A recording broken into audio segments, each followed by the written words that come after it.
आज 29 जुलै रोजी संध्याकाळी 6 वाजता उजनी प्रशासनाकडून धरणाची ताजी आकडेवारी जारी करण्यात आलेली आहे। उजनी धरणाचा जिवंत पाणीसाठा आता 99.12% वरती पोहोचलेला आहे। धरणातील एकूण पाणीसाठा 116.76 टीएमसी झालेला असून उपयुक्त पाणीसाठा 53.10 टीएमसी इतका आहे।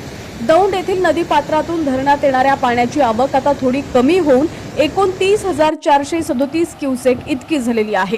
आवक जरी कमी झाली असली तरी धरणातून नदीपात्रात सोडला जाणाऱ्या पाण्याचा विसर्ग अद्यापही कायम ठेवण्यात आलाय। सध्या उजनी धरणाच्या सांडव्यावरून 60,000 क्युसेक आणि पॉवर हाऊस मधून 1,600 क्युसेक असा एकूण 61,600 क्युसेक पाण्याचा विसर्ग भीमा नदी पात्रात सुरू आहे। याशिवाय मुख्य कालव्यातून 2,500, बोगद्यातून 900, सीनामाडा उपसा सिंचन योजनेतून 280 आणि दहिगाव योजनेतून 90 क्युसेक पाणी सोडलं जातंय। उजनीतून सोडलेल्या या प्रचंड पाण्यामुळे पंढरपूरला मात्र पुराचा विळखा बसलाय।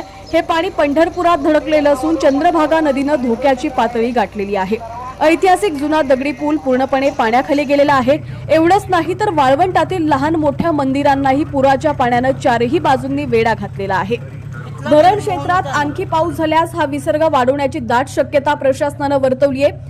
चंद्रभागेचं हे रौद्र रूप पाहता प्रशासनाकडून नदीकाठच्या गावांना सतर्कतेचा इशारा देण्यात आलेला असून नागरिकांनी नदीपात्राकडे फिरकू नये असं आवाहन करण्यात आलेलं आहे।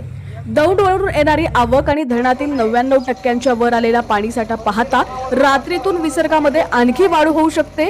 त्यामुळे पंढरपूर आणि नदीकाठच्या गावातील नागरिकांनी अधिक सतर्क राहण्याची गरज आहे। पूर परिस्थितीच्या प्रत्येक ताज्या घडामोडींसाठी पाहत रहा HPN मराठी न्यूज।